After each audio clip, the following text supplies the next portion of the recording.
नहीं, ये फेमस लोग थोड़ी हैं।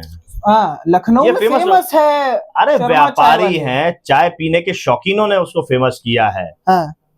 उसमें फेमस होने वाली क्या बात है? जो लोग चाहे, उस स्थान की कीमत है कि लोग इकट्ठा होते हैं, चाय पीते हैं, सम्मान करना चाहिए उनके लोगों का। ये संवैधानिक अधिकार मिला हुआ है। और जो ये कहे कि संविधान से नहीं मनुस्मृति से चलेगा, उनके ऊपर मुकदमा लगना चाहिए, उनको उनके काम धंधे तो बंद कर देने चाहिए सरकार। बहुत से लोग लेकिन भारतीय जनता पार्टी की ही सरकार है जहां जंतर मंतर पे संविधान जलाया जाता है और कार्रवाई नहीं होती है। वैसे ही ये शर्मा चाय वाले सज्जन जो हैं, ये कहते हैं मनुस्मृति से देश चलेगा, संविधान से देश नहीं चलेगा। उन पे भी कार्रवाई नहीं होती है, इंतजार किया जाता है कोई शिकायत करेगा। लेकिन अगर कोई काली पट्टी लगा करके अपने धार्मिक व्यवस्था के अनुसार धार्मिक काम करता है तो केवल काली पट्टी पहनने पर उसका चयन कर ली जाता है, उस पर एफआईआर दर्ज कर दी जाती है। ये धार्मिक उन्माद और ये मनुस्मृति से चलाने की जो कोशिश हो रही, यही देश को घातक है।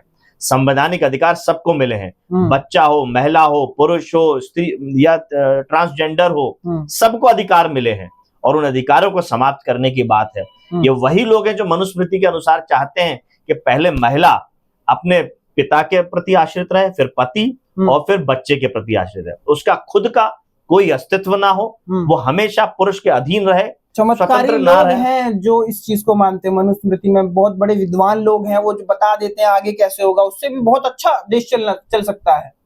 ये देश अच्छा चल रहा होता तो फिर हम गुलाम क्यों रहते? संविधान से पहले तो मनुस्मृति मानने वाले लोग थे जो देश को ढकेल रहे थे, क्यों गुलाम हुए हम? आज भी लोग भविष्य बता देते हैं, उन्हें तवज्जो नहीं मिल रही है बिल्कुल भी। क्यों गुलाम हुए? क्यों मुगलों के हुए, क्यों अंग्रेजों के हुए, क्यों गरीबी रही, क्यों लोगों पे छुआछूत रही, पानी पीने से लेकर के हर चीज की अंतर क्यों रहा, भेदभाव क्यों रहा? और वो भेदभाव का ही तो बढ़ावा था कि आज तक भेदभाव है। क्यों हुआ? अगर मनु महाराज इतने ही अच्छे थे, मनुस्मृति इतनी अच्छी थी, चलाएं लोग अपने घर में, बच्चियों के साथ वही व्यवहार करें, क्यों नहीं करते हैं?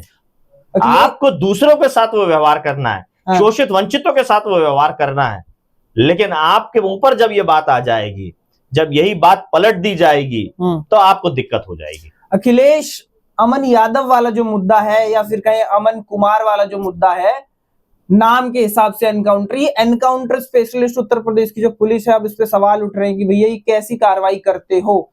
इस पर आपका क्या कहना है? इस पर देखिए, पुलिस एक ऐसी व्यवस्था है, जब कोई भी व्यक्ति तकलीफ में होता है, आपात स्थिति में होता है, वो सबसे पहले पुलिस और परिजनों को फोन करता है, और परिजन भी सबसे ज्यादा अगर विश्वास करते हैं तो पुलिस पे विश्वास करते हैं।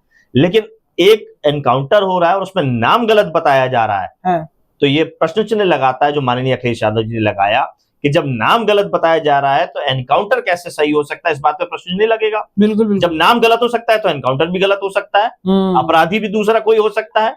हमने देखा यही धनंजय सिंह जो आज सांसद बने हुए हैं, वो तो बीच में मरे हुए बता दिए गए थे, फिर पैदा हो गए। तो ये सब योगी सरकार में ही हो रहा है। सिर्फ यादवों का मुद्दा उठाएंगे क्या? किसका नहीं उठाया मुझे बताइए, किसका नहीं उठाया? बीच चौराहे पे जिस ब्राह्मण को मार दी गई थी गोली, उसके लिए 1 करोड़ की मांग, नौकरी की बात किसने की थी? माननीय अखिलेश यादव जी ने। ये पुलिस वेरिफिकेशन को कैसे देख रहे हैं कि यादव देखा मार दिया या फिर वो था ही उसका हकदार? कैसे पूरा मामला? देखिए, व्यवस्था पूरी तरीके से चरमराई हुई है।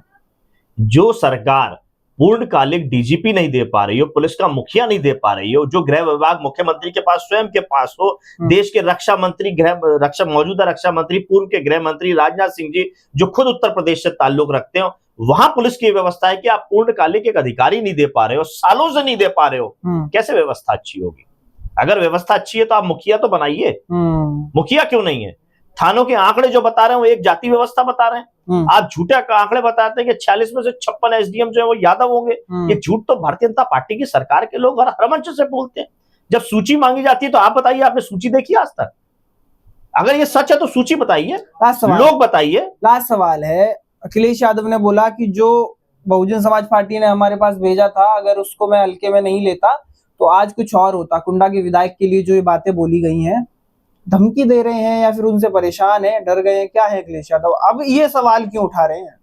देखिए, माननीय अखिलेश यादव जी किसी से डरते नहीं। आप पत्रकार साथी जो सवाल पूछते हैं उसका जवाब देते हैं। किसी पत्रकार साथी ने सवाल पूछा, उन्होंने जवाब दिया और बड़ा स्पष्टता के साथ जवाब दिया, गोलमोल करके वो बात नहीं करते हैं। और वही बात उन्होंने कही कि जिन लोगों पे कार्रवाई करने की आवश्यकता थी, बहुत सारे ऐसे पत्रकार हैं जो हर घटना को माननीय अखिलेश यादव जी के साथ दिखाते थे जैसे मुख्यमंत्री वो घटना करवा रहे हो। आज हिम्मत कर पा रहे हैं वो पत्रकार?